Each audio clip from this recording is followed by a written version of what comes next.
My name is Vivian. I'm 34 years old, a lead asset coordinator at a private firm in Manhattan, and a single mother. In the official family ledger, the one my father, Vane, keeps in his head like a sacred text, I am the liability. I am the daughter who couldn't even secure a deed to her own name. A woman drifting through life while others in the family build monuments to their own success. At a BBQ, my mother bragged, "Your sister already owns 3 condos." My father sneered, "You don't even own a single house." I just smiled, until my lawyer walked in and revealed my $3.9 billion real estate empire. To understand why I smiled, you have to understand the price of that silence. My life is built on columns of numbers, on high-stakes acquisitions and the quiet rhythm of Manhattan's skyline. But to my family, I was always just Vivian, the one who was too soft for the business, too practical to be impressive. They mistook my restraint for a lack of ambition. They mistook my privacy for poverty. The cracks in the foundation finally gave way on a Friday at 2:14 p.m. I was on the 42nd floor of a glass tower overlooking Central Park. The air in the boardroom was thick with the smell of expensive espresso and the heavy, electric tension of a billion-dollar merger closing. I was 2 minutes away from signing off on a deal that would reshape the Brooklyn waterfront. Then my phone vibrated on the mahogany table. It wasn't the rhythmic buzz of a business call. It was the sharp, jagged pulse of an emergency. I stepped into the hallway. "This is Vivian." "Miss Vane, this is East End Health," a woman's voice said, clinical and hurried. "Your son, Pax, has had a significant fall at his school. There is a deep laceration on his forehead. We've stabilized him, but he's terrified and losing a significant amount of blood. We need a legal guardian here immediately to sign for a surgical closure." The light in the hallway felt suddenly blinding. I could see my reflection in the polished glass, sharp suit, steady eyes. But inside, the ground was falling away. My car was in the shop, and a taxi on a Friday afternoon in New York is a gamble with time I didn't have. I needed family. I needed a bridge for those 20 minutes. I dialed my sister, Sutton. She was in Southampton, 10 minutes from the school. The phone rang 3 times before she picked up. In the background, I heard the rhythmic scuff-scuff of a nail file. "Sutton, I need you," I said, my voice low and tight. "Pax is at the hospital. He's bleeding, and he's alone. I'm stuck in a closing in the city. Can you get there? Please. Just 10 minutes. Sutton didn't gasp. She didn't ask if he was okay. I heard her let out a long, weary sigh. "Vivian? Really? I'm at the salon. They're doing my gel coat for the BBQ tomorrow. You know they're booked a month out for the holiday weekend. Besides, high-end places like this don't allow crying kids. You should have thought about the logistics before you chose a job that keeps you from being a mother. This is why I have 3 condos and you have, well, a landlord. Figure it out." The line went dead. 10 seconds later, my phone chimed. A notification from the Vane family group chat. Sutton had posted a selfie of her hand, perfectly shaped, a shimmering shade of pale pink. Below it, she typed, "Vivian is having another crisis. Some of us have actual lives and assets to maintain. Praying she learns what responsibility looks like someday." My father, Vane, reacted with a thumbs up. My mother, Maris, replied, "Don't be so dramatic, dear. It's just a few stitches. We have 40 VIPs coming tomorrow. We need our rest." I didn't cry. I didn't throw my phone. I stood in that hallway and felt a cold, surgical clarity settle over me. I realized that my family didn't see me as a person. They saw me as an inconvenience that occasionally provided them with a sense of superiority. I turned back to the boardroom, caught the eye of my lead counsel, Kester, and gave a sharp nod. "Kester, take over the signature," I said quietly. "I have a private matter. And call the service. I want the matte black bird." I didn't beg for an Uber. I didn't wait for a train. I made one call to a private concierge medical transport service we keep on retainer for the firm's executives. 7 minutes later, while my family was debating the merits of charcoal versus gas for their BBQ, a private medical helicopter, matte black, no markings, lifted off from a helipad near the tower. I authorized a $15,000 wire transfer for immediate extraction with a single thumbprint. To the world, I was poor Vivian. To the bank, I was the primary signature on a $3.9 billion portfolio. As the city shrank beneath me, I opened my private server on my tablet. I navigated to the V Legacy Family Trust, the fund I had quietly established 3 years ago to pay for the very lifestyle my family used to mock me. I highlighted 3 names: Vane, Maris, Sutton, status, suspended, access, revoked. The feeling wasn't anger. It was the sensation of a heavy, rusted gate finally swinging shut. It was the realization that blood isn't thicker than water. It's just easier to spill when people think you're the one holding the bucket. I reached the hospital 20 minutes later. Pax was sleeping, a neat row of clinical stitches on his brow. He looked so small in that large hospital bed, but the bleeding had stopped. The room was quiet. I sat by his side and pulled out my phone. The group chat was still pinging. Sutton was posting photos of the Wagyu steaks and the vintage wine she'd bought for tomorrow. She had no idea that the card she'd used was already a piece of useless plastic. I typed a single message to Kester. The bridge is gone. Bring the full audit, the debt recovery ledger, and the 24-hour eviction notices to the BBQ tomorrow. It's time to show them who actually owns the ground they're standing on. I looked at my son, then out at the New York sunset. One polished rejection had killed a lifetime of obligation. Tomorrow, they wanted a show. I was going to give them a reckoning. Now, let me take you back to a brutal February in Queens, 10 years ago. It was the kind of New York winter that bites through your coat and stays in your bones, turning the slush on the sidewalk into jagged gray glass. I was standing on the curb outside a walk-up apartment, gripping the handle of a suitcase that had finally given up. The plastic had cracked, the metal telescoping arm was jammed, and the wind was whistling through the gap in my cheap wool coat. I watched the red taillights of my father's BMW fade into the flurry of snow as he drove back toward the warmth of the Hamptons. He hadn't just driven away, he had issued a verdict. What happened in that hospital room with Pax wasn't an isolated tragedy. It was the natural conclusion of a ranking system that had been in place since the day I was born.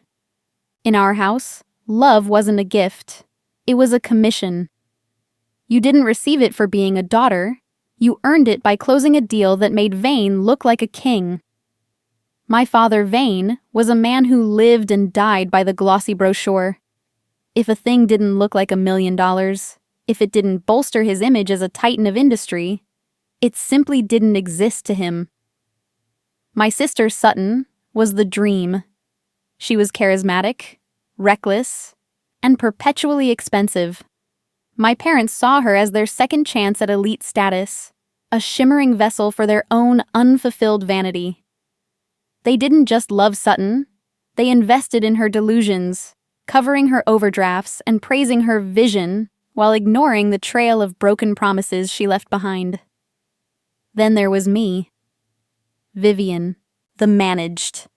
I was pragmatic, quiet, and deeply inconvenient. I was the one who checked the math.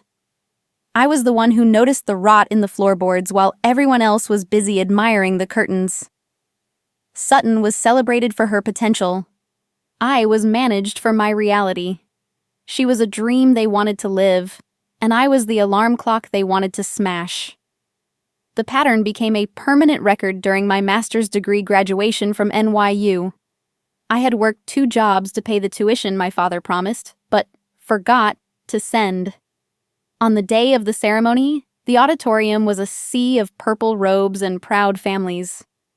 I scanned the rows for 40 minutes, my heart sinking with every passing name. They arrived just as the recessional music began, Maris looking radiant in a new Chanel suit, and Vane checking his watch. At the celebratory dinner, which I paid for, the conversation didn't touch on my degree. Vane spent the entire meal talking about a condo he'd just bought for Sutton in Sag Harbor so she could practice her staging skills. "It's just a piece of paper, Vivian," Vane said, gesturing to my diploma on the table. "Sutton is actually out there in the real world, building a legacy. That's what ownership looks like." I looked at that diploma and saw a target. My father didn't see an achiever. He saw a threat to the narrative that Sutton was the only one capable of greatness. I swallowed the lump in my throat and told myself it made sense. She was the older sister. She needed more encouragement. I was the strong one. I could handle the silence. The break finally happened over a mold-infested basement in a Southampton estate. Vane wanted me to sign off on a property disclosure that omitted the fact that the foundation was weeping. It was a dirty listing, a quick flip that would net him a massive fee. "Just sign it, Vivian," he'd galled, his voice like grinding gravel. "Don't be so sensitive. This is how the Hamptons works. If you're too weak to hide the rot, you're too weak to own the land." When I refused, he told me I was a broken asset. He said I was an anchor dragging the family down with my rigid, useless ethics.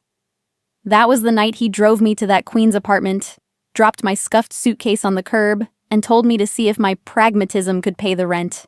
I stood there in the snow, watching him leave, and I didn't cry.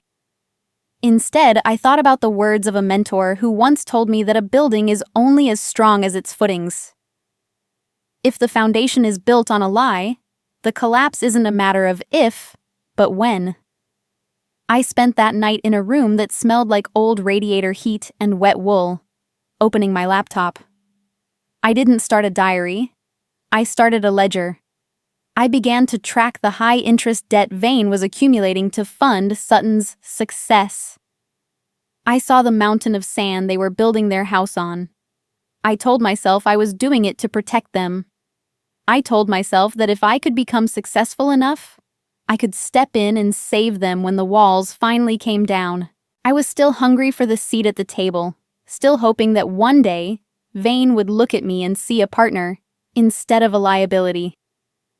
But I didn't know then that the favoritism wasn't just emotional. It was a structural failure.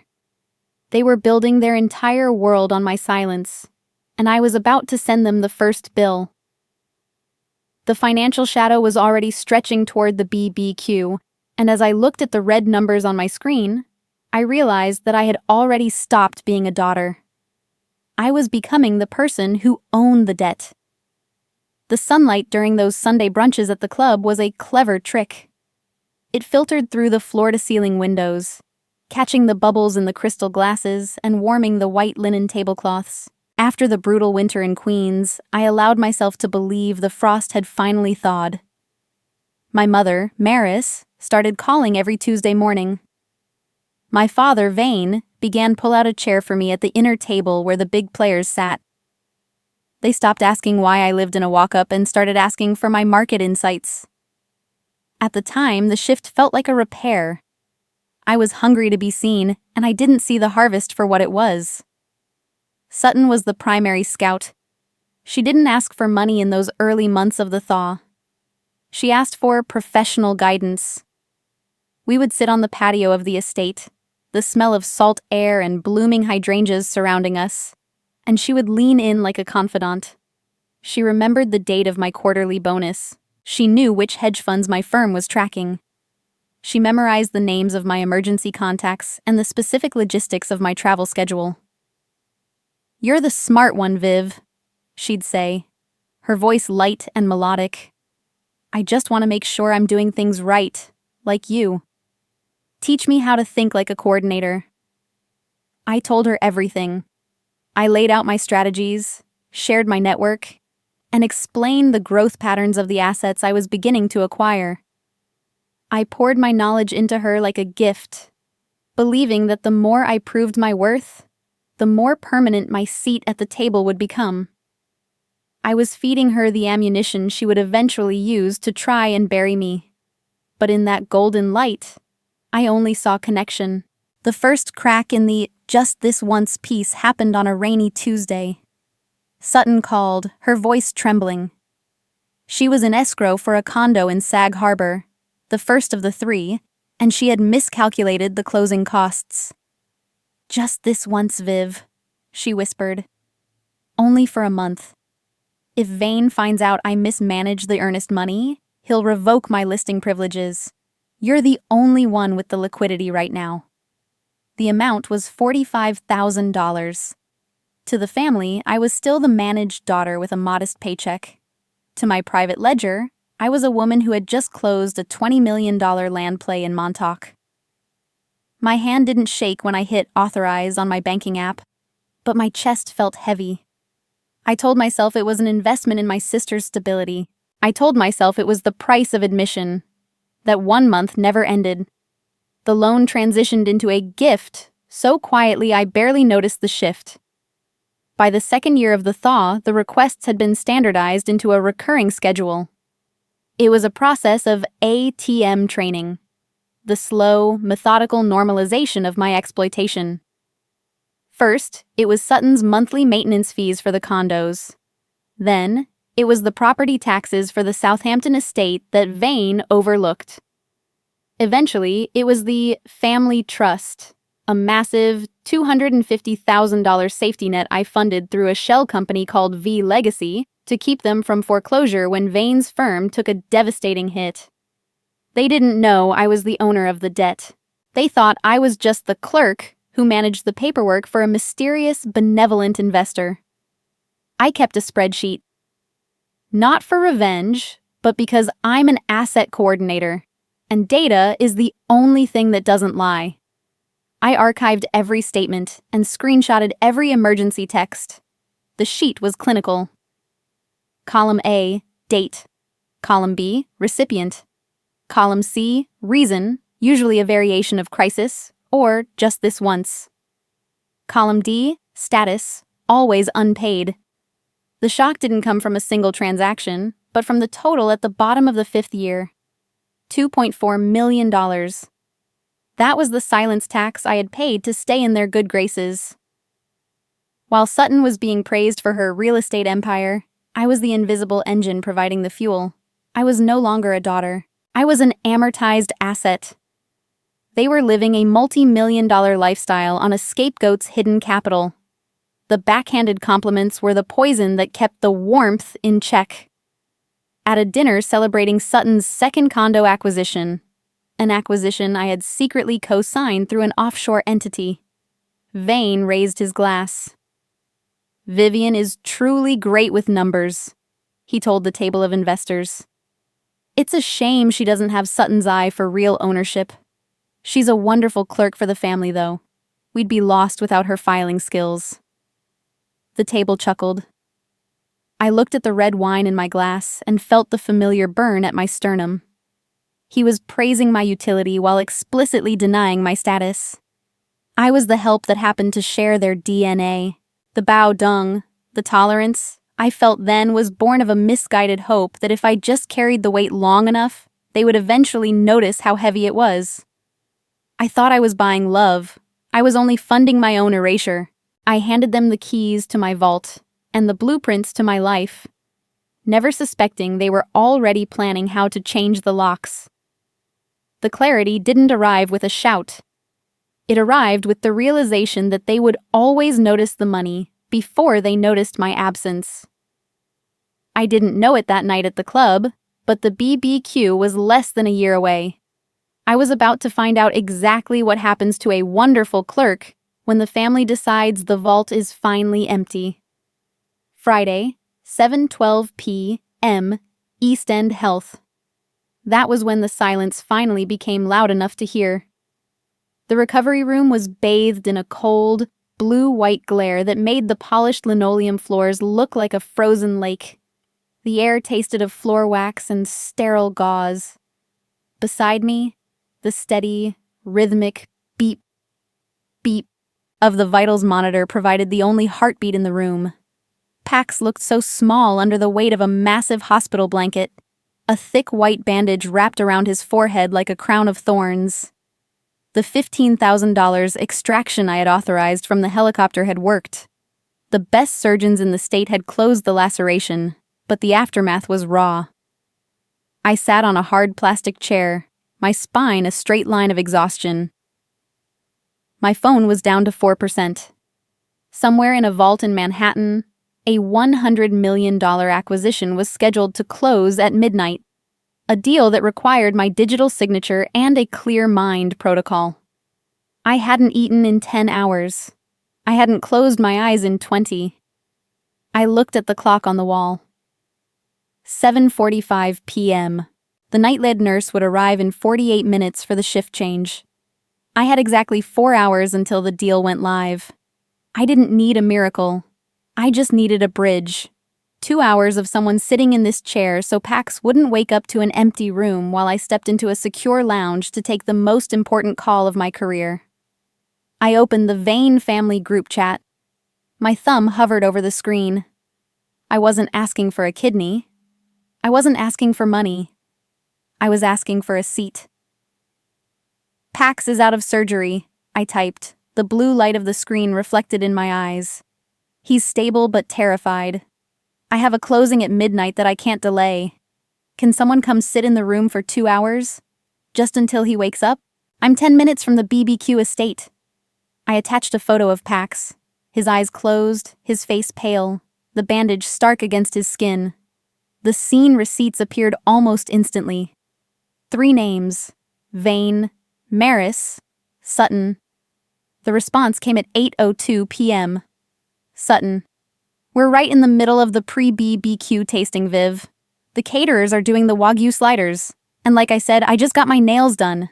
I can't be in a germ-filled ward right now. Use the hospital staff. That's what we pay taxes for. Figure it out. Maris. Don't be so dramatic, dear. The surgeon said he was fine. We have 40 VIPs arriving tomorrow. Your father and I need our rest if we're going to host properly. Vane. A real executive would have a nanny on call for this. You're a coordinator, Vivian. Coordinate. We'll see you tomorrow at 5. Don't be late. I set the phone down on the metal tray. It vibrated once more. A sticker Sutton sent of a cartoon girl drinking champagne. I felt a cold, crystalline stillness settle in the center of my chest. It wasn't the heat of anger. It was the sub-zero clarity of an ending. I've seen a lot of families in this ward, honey. I hadn't heard Nurse Holloway enter. She was checking the IV drip, her eyes fixed on my phone screen, which was still glowing with Sutton's laughing emoji. She looked at the screen, then at me, with a pity that hurt more than the insult. Some families are made of gold, she said quietly, adjusting Pax's blanket. And some are just gold-plated. You go take your call. I'll sit with him until the shift change. He's a brave little man. I looked at her, a stranger who had been on her feet for 12 hours, and I felt a surge of gratitude that tasted like salt. Thank you, I whispered. But I didn't just walk out. I am an asset coordinator. I deal in protection and protocol. I went to the health center and requested the emergency contact information update and conflict of interest declaration forms. I could smell the procedural smell, the smell of ink and thick paper. It felt like being encased in a layer of armor. Patient ID PX-9022. Log entry 2104. With a steady hand, I struck through the names of Vane and Maris Vane.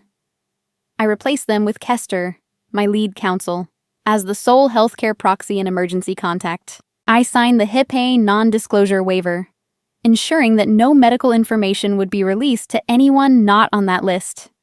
Then, I opened my private family office app, the one the firm uses for high net worth logistics. I didn't beg. I hired. I booked a 24/7 pediatric concierge nurse from an elite Manhattan agency to arrive in 60 minutes. The cost was $1,200 for the night, a triple rate for the short notice. It was worth every penny. Because as I signed the digital authorization, I knew I was no longer paying for care. I was paying for the right to never ask my family for anything again.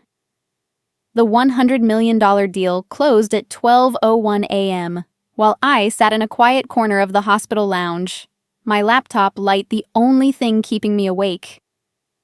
I didn't feel like a titan. I felt like a survivor who had just finished building a fortress.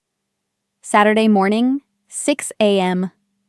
The sun began to bleed over the hospital parking lot, a pale, anemic orange. I stood at the discharge desk, holding the discharge summary, Form DS-10, and a bill estimate of $42,000 for the surgery and the private transport. I looked at the Vane family chat. Sutton had posted a photo of the sunrise from the estate balcony with the caption, "Blessed to have a home that sees the light first." I didn't block them. I didn't delete the app. I simply archived the thread.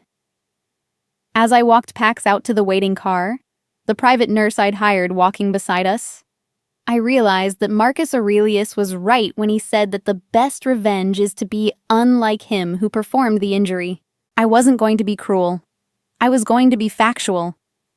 Strangers had shown up with blankets, quiet words, and medical expertise. My family had shown up with emojis and excuses. That was the moment the door didn't just close, it locked. And I was the only one with the key. Saturday morning, 6:15 a.m. The world outside East End Health was a flat, muted gray. The kind of New York dawn that feels like a clean slate made of slate. Pax was asleep in the back of the car I had hired, a quiet, leather-scented sanctuary that hummed against the wet pavement. I could still feel the phantom itch of the plastic hospital bracelet on my wrist, the one I had sliced off with a pair of surgical scissors 10 minutes ago. My thumb was faintly bruised from holding his hand too tightly through the night, a physical record of a fear that had no business being mine alone. I watched the mist roll over the Atlantic as we drove toward my private residence in Montauk. My phone sat on the armrest, a heavy, silent slab of glass. It held the evidence of a family's indifference, the laughing emojis, the excuses, the calculated distance. The silence in the car wasn't a void. It was a workshop. Two options stood before me as the sun began to bleed through the clouds. Crumble or climb. Keep paying for the privilege of being hated, or stop the bleeding. The choice wasn't emotional. It was structural. I looked at Pax's steady breathing and knew that the architecture of my life had to change. I was done being the foundation for people who only wanted to walk on me. I opened the V-Legacy Asset Management portal on my tablet. The blue light illuminated the cabin, reflecting off the dark windows. I navigated to the Family Ledger, a list of automated outlays that had become my silence tax over the last 8 years. It was a parasitic architecture, funded by my labor and ignored by their entitlement. The execution was clinical. I moved through the checklist with the steady hand of an architect dismantling a condemned wing. First, cancel Sutton's Sag Harbor condo maintenance reserve, $4,200 per month. Second, revoke Vane's corporate secondary credit line, limit $50,000. Third, suspend the Southampton estate property tax escrow. Fourth, update security protocols. Enable 2FA on all family office servers. Change master passcodes. Fifth, boundary. I opened the Vane family group chat one last time, saw Sutton's latest photo of a vintage Bordeaux, and hit block. There was no lightning bolt, no dramatic music, just a series of quiet digital clicks in a dark car. As each active status turned to suspended in a flash of red text, I felt the air in my lungs get lighter. The sensation wasn't one of victory. It was the simple, profound relief of setting down a weight I was never meant to carry. I wasn't just closing accounts, I was taking back my oxygen. By 9 a.m., I was standing in the kitchen of my Montauk home. The smell of fresh espresso and the sound of Pax eating his favorite cereal provided a warmth that the Southampton estate never could. Kester arrived 20 minutes later. He didn't offer platitudes or I'm sorries. He offered a heavy, gold-embossed folder and a cup of black coffee. "The wire transfers are frozen, Vivian," Kester said, his voice as sharp as his tailored suit. "The margin call notices for Sutton's condos are scheduled to hit her inbox at 5 p.m. sharp. The bank has been notified that V Legacy is no longer guaranteeing the Southampton mortgage.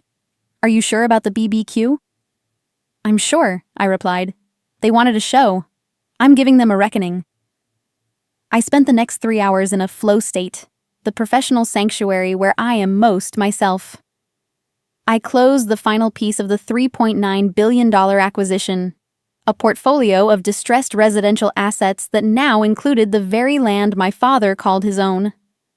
I signed the documents with a digital certificate that carried more weight than any name Vane could sneer at. I looked at a sealed manila envelope on my desk containing the quitclaim deed for the Southampton house. It was a physical manifestation of a decade of silence. I knew the fallout was coming. People like Vane and Sutton always notice the money before they notice the daughter. They value the deed over the heartbeat. That is their tragedy, but it was no longer my burden. By the time the charcoal was lit at the BBQ later that afternoon, they would realize the vault was empty. I just didn't expect how far they would go to try and break the lock. "Kester," I said, looking out at the harbor, "make sure the helicopter is ready for a 7 p.m. extraction. I want to be home before Pax wakes up from his nap tomorrow." The ground wasn't shaking yet, but the fault lines were set. I was no longer the liability. I was the architect of the aftermath. By 3:30 p.m., the air in my Montauk residence was still. Pax was sitting on the hardwood floor, methodically stacking cedar blocks in a beam of white sunlight. My life was calibrated, efficient, and for the first time in nearly a decade, entirely silent. The spreadsheets were closed. The Vane family tab had been relegated to a ghost in my machine. A series of dormant files representing a history of unpaid taxes on my soul. I looked at the dining table. 4 place settings. 1 for me, 1 for Pax, and 2 that remained perpetually empty. I didn't miss Vane or Maris. I missed the idea of a father who would pick up his grandson without being asked, and a mother who didn't view love as a transaction in square footage. I packed Pax's favorite stuffed dinosaur into his bag. I wasn't going to the Southampton estate as a daughter or a guest. I was going as a witness to the structural collapse of a narrative. At 4:45 p.m., I pulled onto Highway 27. I maintained a steady 55 miles per hour, the tires of the hired SUV humming a rhythmic countdown against the asphalt. The car's encrypted Bluetooth chimed. It was Kester. "Vivian, the digital handoff is complete." His voice was crisp, cutting through the cabin air. The notifications hit their servers exactly 12 minutes ago. Sutton's primary credit lines are throwing error 402. Vane is likely on the phone with the bank right now regarding the estate's escrow. I'm 10 minutes behind you in the black Suburban. "Copy that," I said. "I'm crossing into Southampton now." "Kester," I added, glancing at the dinosaur toy in the passenger seat. "Keep the extraction team on standby. If the temperature gets too high, I want Pax out of there in 60 seconds. "Understood, chairwoman." I hit the indicator for the estate turnoff. I wasn't slowing down. I was approaching the gate with the kinetic certainty of a predator. I pulled into the driveway at 5:12 p.m. Sutton's new Porsche 911 was parked crookedly near the fountain, a shimmering silver trophy of a lifestyle she could no longer afford. The smell of expensive charcoal and Maris's heavy gardenia perfume hit me the moment I stepped out. The patio was already crowded with the Hamptons elite, men in linen shirts and women in oversized sunglasses, clinking crystal and laughing at jokes that cost more than most people's annual salary. Maris didn't greet me with a hug. She didn't ask how Pax's stitches were holding up. She walked toward me, her eyes scanning my simple navy leggings and gray t-shirt with a flicker of visible distaste. "Vivian Vane, finally," she said, her voice loud enough for the nearest guests to hear. She reached into a wicker basket and handed me a stiff white linen apron. "The catering staff is short 2 people. Since you don't own a home to host in, you might as well learn how to be useful in one. Go handle the drink trays on the south lawn." I took the apron. The fabric was cold. I didn't argue. I simply tied it over my waist, the act feeling like a costume change for a play that was about to end.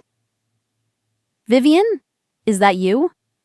Sutton approached, a glass of Cabernet in her hand and a sharp smirk on her face. She looked at the apron, then at my face, her eyes dancing with a cruel, polished delight. She began to walk past me, then executed a calculated, slow-motion stumble. Red wine doused her white silk shoes, staining the fabric a deep, bruised crimson. "Oops," Sutton sighed, not bothering to look at the mess. She held her glass out toward me. "Vivian, be a doll and get down there. Use the apron. Those shoes cost more than your monthly rent, and I need to greet the Sterling Group. Move." I stood still for 3 seconds. I felt the pulse in my teeth, the heat of the humiliation she was trying to manufacture. Then I looked down. Sutton's phone was sitting face up on the patio table beside us. It vibrated with a sharp, insistent ping. A text preview glowed on the screen. "Urgent. V Legacy Holdings. Debt recovery initiated. All accounts suspended." I didn't look at the phone. I looked 5 feet past her. Standing near the rose bushes was Mr. Sterling, a senior board member of the Manhattan Real Estate Council, a man I had authorized a $300 million land lease for only 6 months ago. His glass stopped midway to his mouth. His eyes went from the wine-stained silk shoes to my face, then to the apron tied around my waist. The recognition was a physical collision. He stood frozen, the social mask of the Hamptons slipping as he recognized the woman Sutton was treating like a servant. The silence between us was measurable. 5 seconds. "Mr." Sterling began to set his drink down, his mouth opening to speak my name. I raised a single finger to my lips, a silent command that stopped him in his tracks. "Not yet." I knelt down, not out of obedience, but to maintain the vantage point. As I reached for the wine stain on her shoe, the first heavy thrum of a helicopter engine began to vibrate in the distance, crested the tree line to the northeast. The sky was beginning to turn a pale, bruised purple. The countdown had reached 0. The printer in my home office had been humming since 5 a.m. that morning. I remember the heat of the paper against my palms as I stacked the bank statements. 6 years of Sutton's emergencies chronologically organized in a heavy manila binder. I used blue tabs for the $2.4 million I had bled into their lives through private transfers, and red tabs for the V Legacy acquisition documents of their personal debt. Preparing this wasn't about winning a fight. It was about ensuring the truth remained a solid, immovable object in a house built on shifting sand. Kester had watched me click the metal rings of the binder shut. He didn't offer comfort. He simply touched the spine of the folder. $2.4 million, Vivian," he said, his voice flat. "And they called you a liability on the group chat 4 hours ago. Don't raise your voice when we get there. Let the ledger do the screaming." I felt the vibration in my hands as I tucked the binder under my arm. It wasn't fear. It was the physical weight of a decade of silence finally reaching its capacity. As I drove toward the estate, a buzz in my pocket broke the silence. A text from a cousin I hadn't spoken to in months. "Maris is telling everyone you had a nervous breakdown at the hospital yesterday. She's saying you're erratic and dangerous to be around. Watch out, Viv. They're setting a stage." I didn't reply. I simply focused on the road. This was a smear campaign, the standard procedure of discredit the witness before the witness can speak. As I stepped out onto the porch in Southampton, The Hampton upper-class crowd momentarily paused. The white linen apron was still tied over my yoga attire, a sign of shame they had forced me to wear, but now it looked like the uniform of a witness. I clutched the documents to my side. Across the lawn, near my father, I spotted two men in charcoal gray suits. They didn't have the relaxed posture of real estate investors. They had the clinical look, the observational stillness of mental health evaluators. Vane wasn't just trying to humiliate me. He was building a case for involuntary guardianship. He wanted the assets he thought I was hiding, and he wanted Pax as a leverage. Maris approached me first, her face twisted into a mask of fake, honeyed pity. "Vivian, dear," she said, her voice carrying just enough for the nearest guests to hear. "Are you feeling any better? We were so worried about your episode at the hospital. Maybe put that heavy book down and go see if the catering team needs help with the appetizers? You look a bit confused." I didn't argue. I didn't explain. I looked at her, the woman who had chosen a BBQ tasting over her grandson's surgery, and I felt nothing but a quiet, exhausted clarity. "I'm exactly where I need to be, Mrs. Vane," I said. Maris's smile faltered at the formal address, but she quickly pivoted to the crowd. She raised her glass, the sunset casting long orange shadows across the lawn. "Look at Sutton," Maris announced, her voice booming with entitlement. 3 condos in Sag Harbor by age 36. That is what a daughter of the Vane family looks like. That is what success and ownership mean in this house. Vane stepped forward then, his eyes fixated on my manila binder with a sneer. "And you, Vivian? Still clinging to your little folders and your secretarial work? 34 years old, and you don't even own a single house. You're a squatter in our reputation, living off the scraps of your sister's ambition." The guests looked at me with a mixture of pity and suspicion. I could feel the weight of their judgment, the way they had already accepted the narrative that I was the broken one. I caught Mr. Sterling's eye. He was standing near the center of the lawn, his face pale. He gave me a single, sharp nod. He knew what was in the red tabbed sections of my binder. He began to move toward the microphone set up for the evening's speeches, but before he could reach it, the atmosphere shifted. A sudden, heavy thrum began to vibrate the air. A matte black helicopter crested the tree line, its downdraft whipping the white linen tablecloths and sending napkins flying like frantic birds. Kester stepped off the bird as it touched down on the private beach. The crowd was mesmerized by the display of power. Seeing the legal team approach, Sutton panicked. She didn't wait for Kester to reach the patio. She lunged for the microphone, the feedback screeching through the outdoor speakers. "Before anyone listens to this homeless girl," Sutton's voice shrieked, amplified and desperate, "I think you all need to know exactly why Vivian was really at the hospital yesterday. I think the board needs to know about her mental instability before she tries to claim things that don't belong to her." I stood still, the binder tucked firmly under my arm. Sutton was talking, digging the hole deeper with every word. She thought she was winning the narrative. She didn't realize she was just providing the opening statement for her own foreclosure. The trap was set. Kester was 10 feet away, and the world was finally quiet enough for the facts to speak. Sutton shrieked into the microphone, her voice a jagged edge that sliced through the humid Hamptons air. "Before anyone listens to this homeless girl, I think you all need to know why Vivian was really at the hospital. We've tried to hide her mental instability to protect the family name, but when she starts claiming she owns things she doesn't, she becomes a danger to herself." I stood near the drink station, the stiff white apron still tied over my waist. I looked like a servant. Sutton, in her white silk, looked like a queen. The crowd, the billionaire developers, the private equity titans, the very people I spent my days outmaneuvering, looked at me with a mixture of practiced pity and social disgust. I didn't move. I didn't defend myself. I simply watched the ice in my glass melt, observing how the setting sun turned the Cabernet on Sutton's shoes into the color of dried blood. The silence I maintained was a vacuum, and Sutton was frantically filling it with her own desperation. My father, Vane, stood beside her, his arms crossed, a smug judicial calm on his face. He thought he was presiding over my final defeat. He didn't see the matte black helicopter landing on his private beach as a threat. He saw it as an arrival for his VIP guests.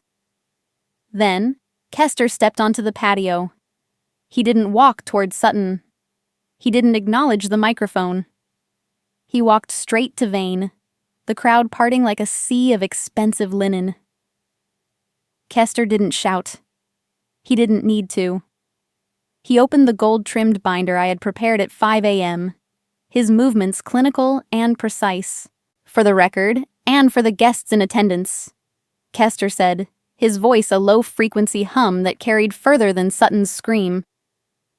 As of 5 p.m. today, V Legacy Holdings has initiated a full debt recovery protocol on all assets associated with the Vane name. The patio went silent. The only sound was the wind whipping the tablecloths. Sutton Vane, Kester continued, reading from the ledger with the rhythm of a funeral march. 3 condos in Sag Harbor. Total unpaid interest and maintenance arrears, $360,000. Status: foreclosed. Ownership has reverted to the primary lien holder, V Legacy. Sutton's hand froze on the microphone. The screech of feedback echoed against the house. Vane and Maris Vane. Kester turned a page. This estate. Total debt held by V Legacy through the secondary mortgage acquisition, $4.2 million. Status: defaulted. As of tonight, the guarantee on the escrow has been withdrawn. Kester pulled a laminated sheet from the back of the binder. The family communication logs from 8:02 p.m. last night indicate a formal refusal of emergency medical care for a minor, a direct violation of the V Legacy moral turpitude clause governing all discretionary family spending accounts. Those accounts are now terminated. Sutton dropped the microphone. The heavy thud on the stone tiles was the only answer. Vane's face didn't turn red. It turned a mottled, ashen gray.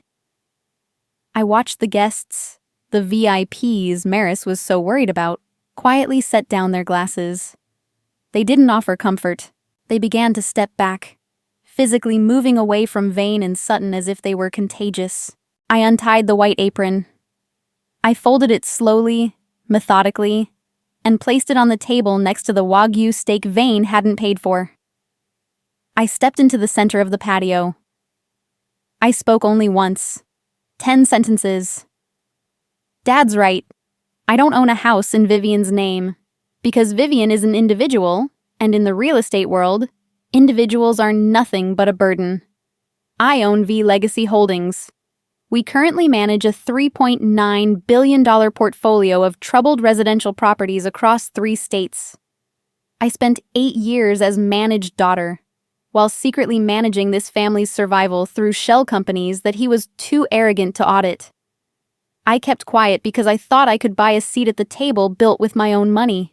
But when my son was bleeding in the emergency room and he chose gel polish and a barbecue over his life, the deal was done. I was no longer his burden. I was his landlord, and the lease just expired. The silence that followed was the heaviest thing I had ever felt. It was the sound of a legacy built on sand finally meeting the tide. Sutton fell into a wicker chair, her phone glowing in her hand with a string of card-declined notifications. Maris reached for my arm, her fingers trembling, her mouth opening to offer a sweetheart that would never again find a home in my ears. I didn't look back. I didn't need to see the expression on Vane's face as Kester handed him the 24-hour notice to quit. As I walked toward the helicopter, the patio lights flickered on, making the estate look like a stage after the play had finished. I could hear the sharp click of Kester's heels behind me. I felt the weight of the manila binder under my arm, the physical proof that the truth doesn't need to shout to be heard. The helicopter blades began to spin, kicking up the dust of the Southampton shore. I wasn't leaving a family. I was leaving a ledger that had finally been settled. The thrum of the helicopter blades faded into the rhythmic pull of the Atlantic surf.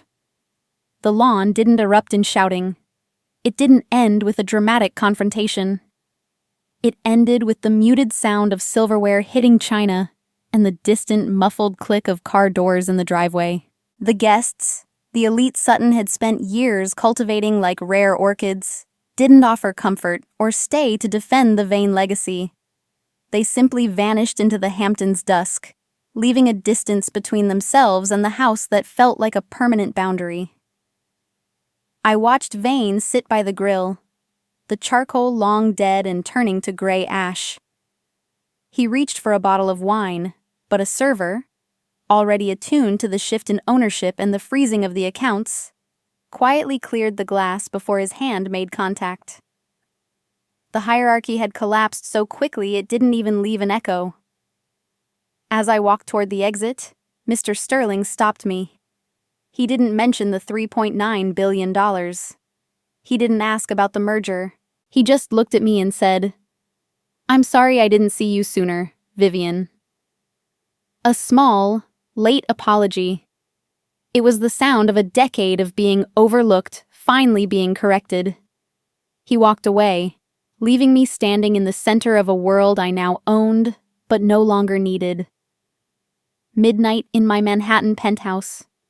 The phone vibrated against the marble nightstand. "Maris, how could you humiliate us like that? We raised you. You're a monster for making your father look like a failure in front of everyone." Sutton, "You set me up. I'll see you in court, Vivian. You think you can just steal my life?"